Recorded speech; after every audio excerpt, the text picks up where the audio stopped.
Hello, welcome to the Loney Show. I'm your host, Tommy Loney, and in this episode, we don't have any regulars because it's 7 in the morning and pretty much everyone's asleep. But as for our guest, she is from New York. She's currently at Harvard. She's an author of 40 children's books and a memoir for adults about overcoming food addictions. Ladies and gentlemen, I give you Bracha Gets. Hi there. Hello. So, how's life? Oh, really awesome. How about yours? Oh, well, life's going great. So much coming my way. Additions for drama school, recording other episodes, social media, and yeah, pretty much everything is going great. What did you say? What kind of school? Drama school, Oh, wonderful. yeah, Yeah, that's very exciting. yeah. So, tell me about what you do for a living. Well, um, I've written like 40 children's books have been published, and I'm still writing more. And I just enjoy doing this so much. And also I spend a lot of time letting the world know about the books. People don't realize that once you write a book, then you have to let people know about it. That's really what it's about. It's like a sign doesn't just appear in the world that your book was published. That becomes your job, letting people know about it, and I really enjoy doing that. Like, I meet other authors and they go, "Oh gosh, I didn't realize I'd have to spend all this time promoting my book." And I go, "It's not promoting. You're you're revealing your book to the world. You're sharing it. You're letting people know about it." And I don't know, when you have that attitude, you don't get tired from it, you don't get burned out, you get energy from sharing about your books. Incredible, incredible. And has being an author have always been your dream job, or have you thought about doing other stuff as a child? That's a great question. You know, um, it's so funny. In high school, like in we had a high school yearbook, and and they voted me class author, and I was like, "Why are they doing that?" And now I see why. Oh my gosh, they were right. I didn't even see it, but people always thought I was going to be an author. Um, like I've done other things too. Um, Originally, after I graduated from Harvard, I was, going to medical school, and I was thinking of becoming a psychiatrist, um, but I left medical school in the middle to pursue really my spiritual goals because I felt empty inside. So I really pursued what my soul was telling me to do, how to nourish my soul. And I've spent the rest of my life doing that, um, really following what my soul was craving in life. So it's been very enjoyable. And I write the books that I wished I had as a child, books that help children's souls to shine. I I feel that if children don't learn about the wisdom of life early on, then people spend the rest of their lives trying to catch up because they weren't given that wisdom as a child. So that's what I try to do. Great, amazing. And when you do write these books, do you have a process that goes along with it, or do you just come up with something that comes into your head? Yeah, great question too. I'm telling you, a lot of times because now that I'm a popular writer, sometimes people will call me with ideas like they'll say, "We really need a book about healthy eating for children." So I hear that that book is needed, and I go, "That's really true. I don't exactly know how to write it." I go to sleep, and like end up waking up early in the morning with the way the book should be, the title, how to write the book, everything. I feel that these gifts come to me from source energy, and they're gifts that I wake up with in the morning. It's and I keep a pad by my bed so I could scribble down the ideas before they go away, and then I know how to write the book. It's kind of like there's a prayer sent out to the cosmic oneness of the universe, and it comes. The answers come. If the book is needed, then I get a message about how to write them, basically like that. And sometimes I'm just out in the world looking around and ideas come, and that's how it goes.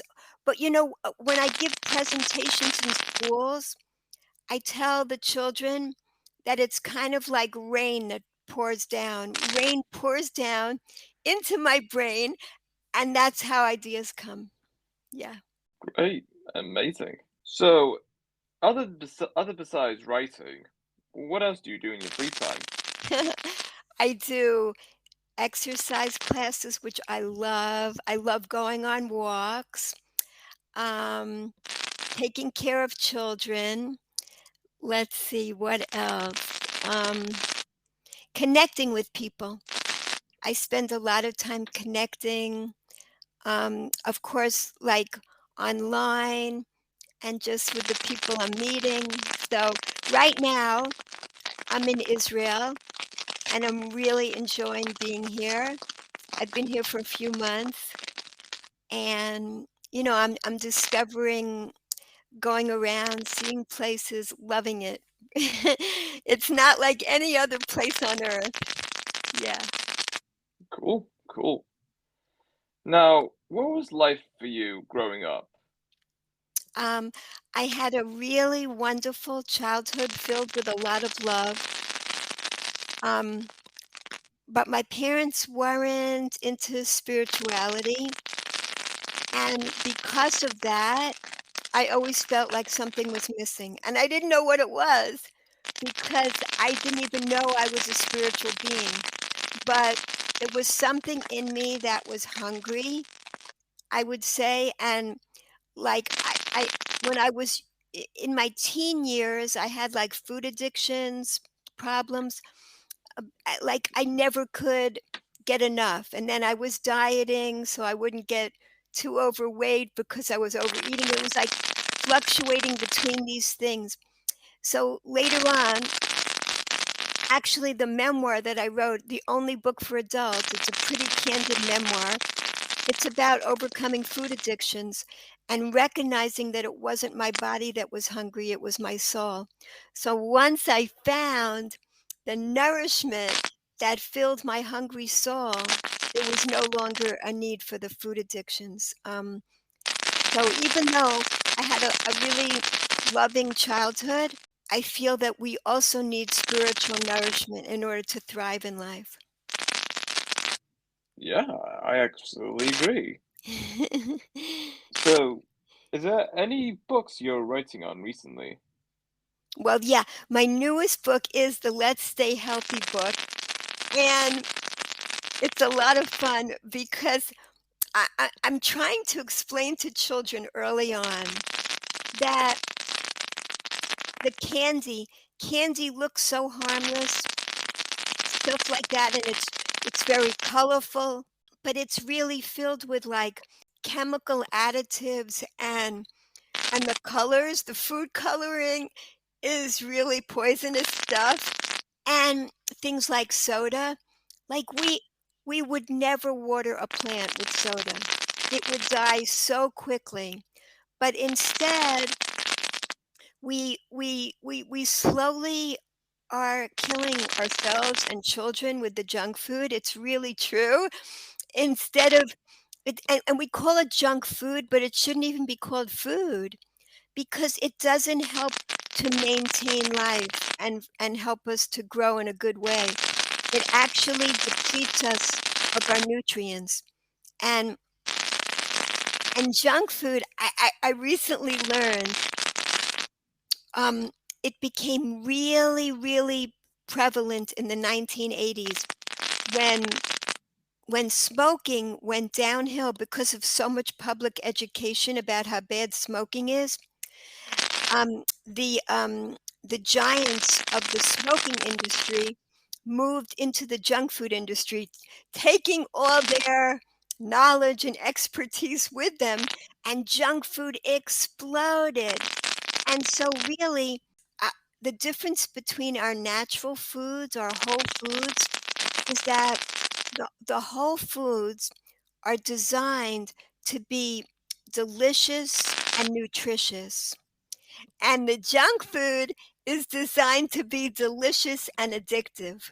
So, the earlier that we can explain to children about why it's not good for them, the better. This is one of the things, one of the jewels of wisdom, the gems of wisdom that I love to give children early on in a cheerful way, believe it or not.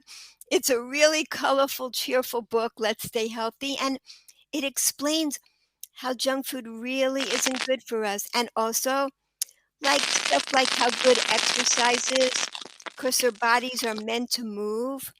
They're designed that way. So, being very sedentary is so not healthy for us, and it's because of junk food and being very sedentary that now children are getting type 2 diabetes, which was never prevalent among children before. So, a lot of things like that I explain in the book, and from the pandemic, like, we all learned how important it is to have strong immune systems, because we see the big difference between people that were affected by the virus that didn't have strong immune systems and those that do. So it's really, really important. It's not a joke to try to eat really healthy ways and to move a lot. And, like, in the book, I even explain why it's important to brush our teeth and floss our teeth and wash our hands with soap, because germs are invisible. And even though we can't see them, they're there. So we really have to. I, I basically explain in the book why all these things are important, not just do this and do that, but I explain it, and even sleep. Like, no children want to go to bed, but, like, just I tell them to notice how differently they feel in the morning. If you've had a good night's sleep, you're so much happier, you have so much more energy, and and otherwise you're cranky and grumpy if you didn't get enough sleep. So, these are all kinds of things that I explain to children in my newest book. Great, incredible. Uh, do you travel often? Do I what? Do you travel often? Well, I mean, of course, since the pandemic, barely at all, nothing for like a couple of years. So this is my first big trip since the pandemic, and I'm so thrilled to be here now in Israel. Yeah. Nice. Have you been to any countries in the past before the pandemic? Before the pandemic, yeah, I used to come here to Israel, and I was traveling a lot around the United States, a lot, and other countries. Well, I'll tell you one thing. During the pandemic, I've been doing presentations all around the world, which I love. Like, I went to Africa and Australia, which are continents that I never went to, physically, but I've been Zooming there doing presentations now, during this time period, which I've loved. So in a way, I feel like I've been traveling more from my home office than I ever did before, because of all the presentations I do in different countries. Great, great. Now, what do you think is the best way to travel? This is the best way. I don't even leave my chair, and I'm going all over the place. Oh my gosh, I describe it as being like in a spaceship.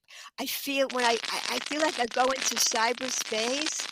I don't even have to get dressed. I can be in pajamas, and I'm traveling everywhere. I love this.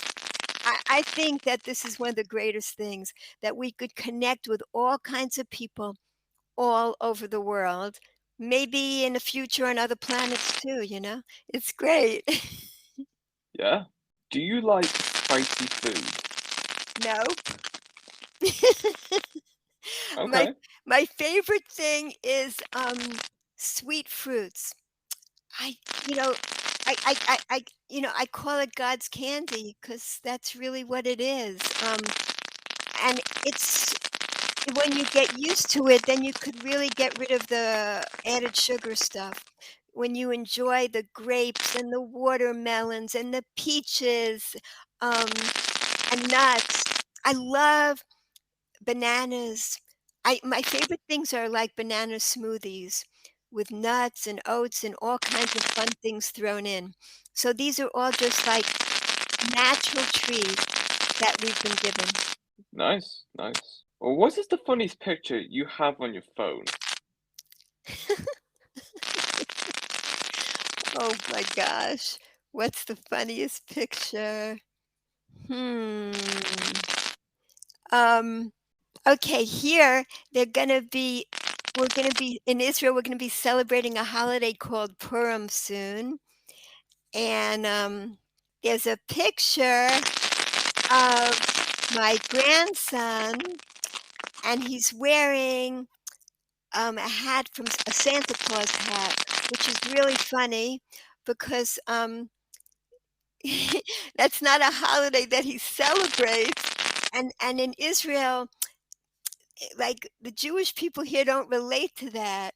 So it's funny that he's wearing a Santa Claus hat because in his kindergarten they they're not even aware of Christmas. So they put this hat on him, which is really funny, and to celebrate Purim. Like it's like a cultural difference that they're not even aware of. So it's very funny to see him dressed like this. Yeah. Okay, cool. Where was the most relaxing place you've been? The most what? Most relaxing. Most relaxing place. Definitely the beach. I love going to the beach. Yes. I don't even have to be there for a long time. The minute I get to the shoreline and I feel that ocean breeze and I smell the salt water and with your feet in the sand and the sunshine all over, I there's nothing like it. That's another natural gift. Yeah. Yeah. If you could travel back in time, what decade would you live in? I well, I lived in it already.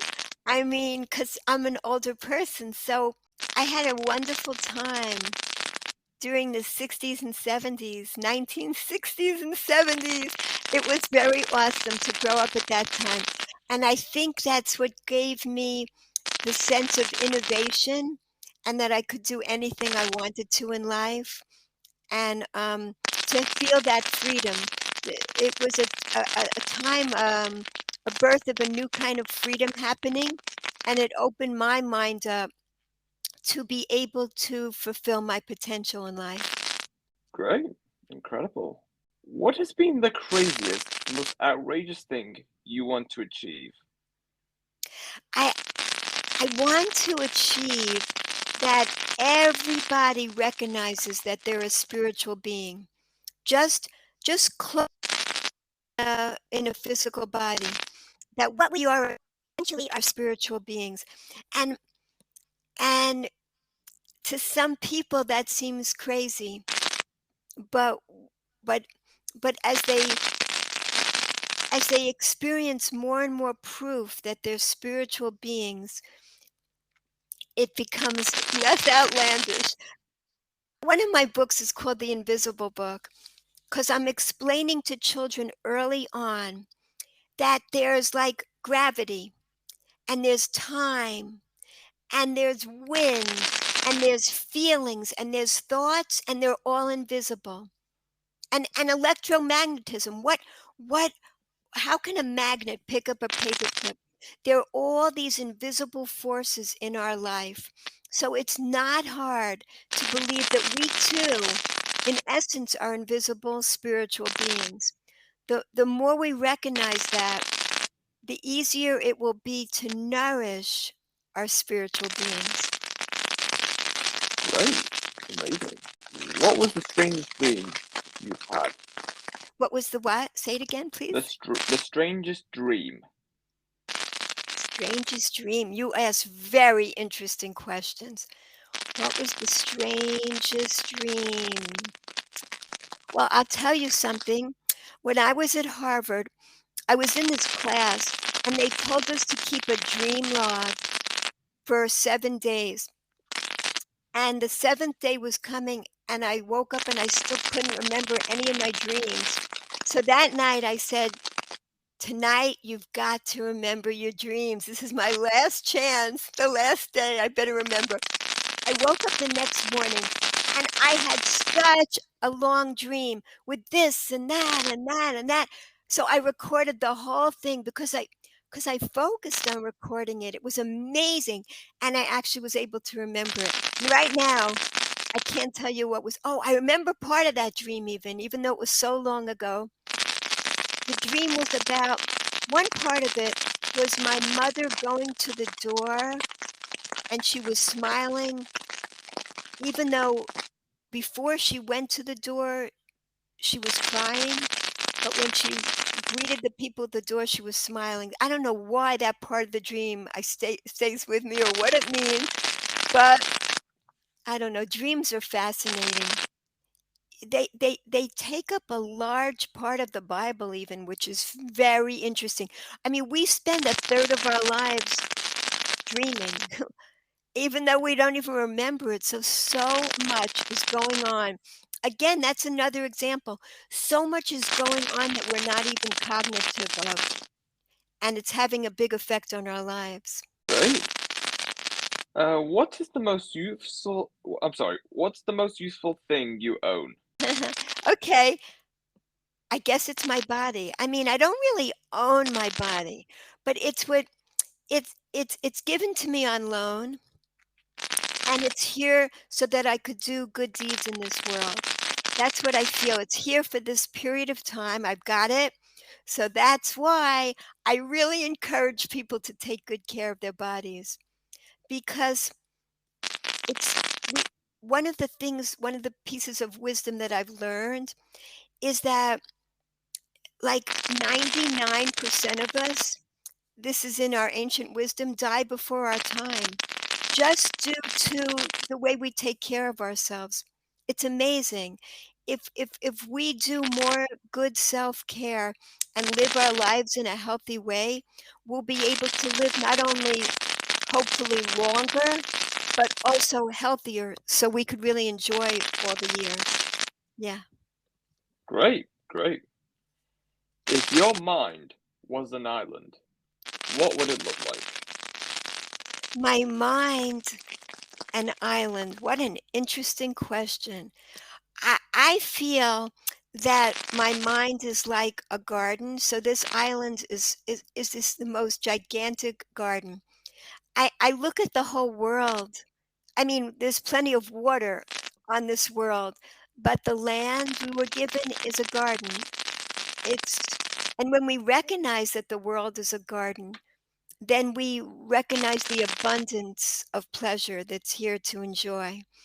Um, so so in my garden, there's just so many gifts, so many pleasurable gifts, natural gifts to enjoy. Great. Which pizza topping do you relate to most? I love mushrooms on pizza, but I love onions. I like all kinds of vegetables, just about everything thrown on top of the pizza. And I also like it plain. I mean, maybe people think of pizza somehow as junk food, but I put it in its own category.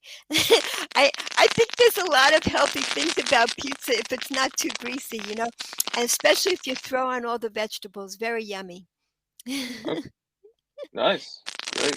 What fashion trend would you start if you were an influential fashion icon? I loved like wild kind of dressing from the 60s and 70s. It was very creative, very arty. So I like the more individualistic you could be with your dress, a lot of colors, express your joy of being alive through your dress. That's, I think, and creativity. Great. What superpower do you wish you could have? Superpower? Is Yes. it, yeah. Well, my favorite superpower is gratitude. And I feel like you could never have enough of it. That's what I'm always striving to have more and more gratitude in life because that it's the secret to joy, having gratitude. Nice. What was the funniest moment you had? Funniest moment? Oh my gosh. Um, funniest moment. That's a hard one. Let me think. What's funniest moment? Can you tell me one of yours maybe while I'm thinking? Yeah, sure. So all right. So basically, I'm not sure how far I'd go back for this one, but I remember. I think it was 2014, 2015. Actually, no, it was. I think it was 2016 when this happened. We were doing this thing in science where we were calculating the temperature of a vase. I can't remember much of it, but anyway, we were observing how the change in temperature happens. Basically, I was put in a group, and we all had to observe different bars or the change in temperature of boiling water. And then, so basically, for my group, we did pretty well. We've all did pretty well in observing the change in temperature and the consistency.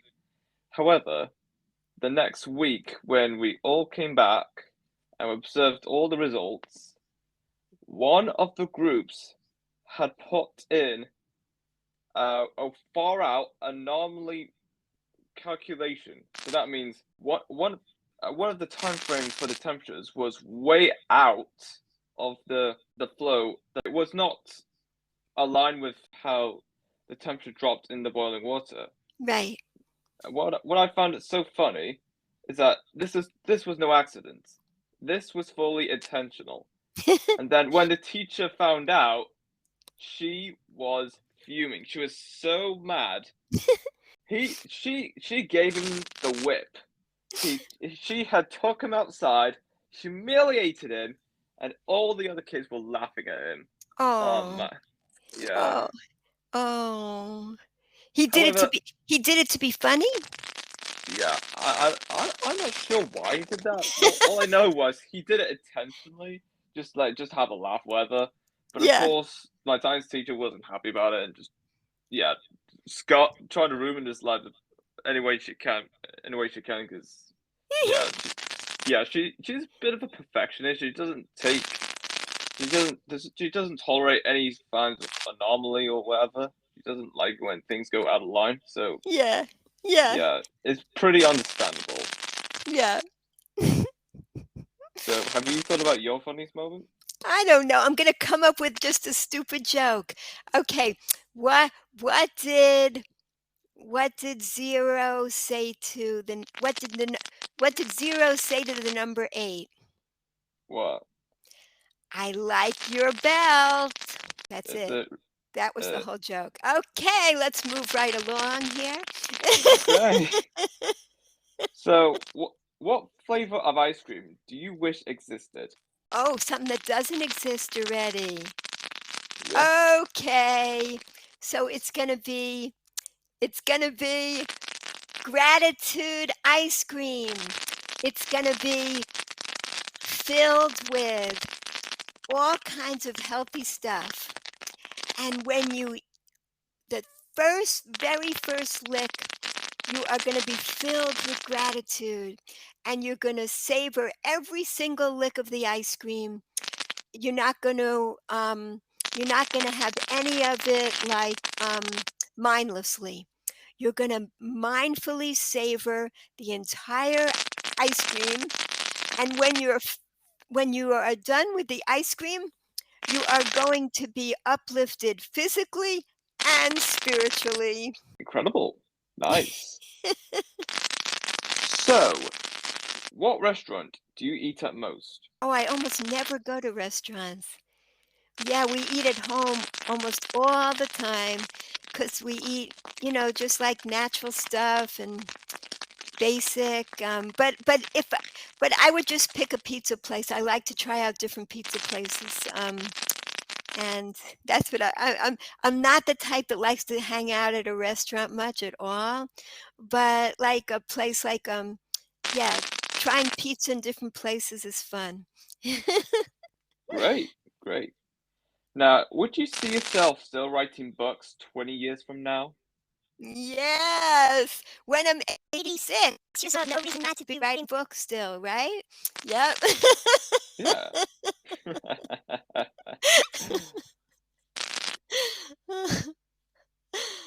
Yep. Yeah. What's your strangest hidden talent? My strangest hidden talent. It's dance. Yeah, I'm a dancer, and most people don't know that, but sometimes they find out. I love to dance. Yeah. Oh, great, great. What was the weirdest nickname you've been given? Hmm. Well, my English name is Vicky, which I don't go by. I go by my Hebrew name. But they used to call me Tricky Vicky, but I hated that name. Really, it Oh my doesn't fit me at gosh. all. Yeah. Of course it doesn't. Oh man. How Uh, about you? Did you have one? I I had nicknames that I don't think they were attention. I don't think they were intended to be mean or anything. Right, Uh, People call me PD because my name's Peter Daniel Silver Clemson, my full name. So my mates just shortened my name down to PD, short for Peter Daniel. right. Uh, People also call me Pete, or other people on the internet call me Johnny Loney because that's the name I use when I post social media content. Huh. Yeah, Very nice. thank you. And that is all we have for this episode. It was great having you, Bracha. Oh, it was a pleasure. Such a great time. Thank you so much. You're welcome. And until next time, stay tuned for more.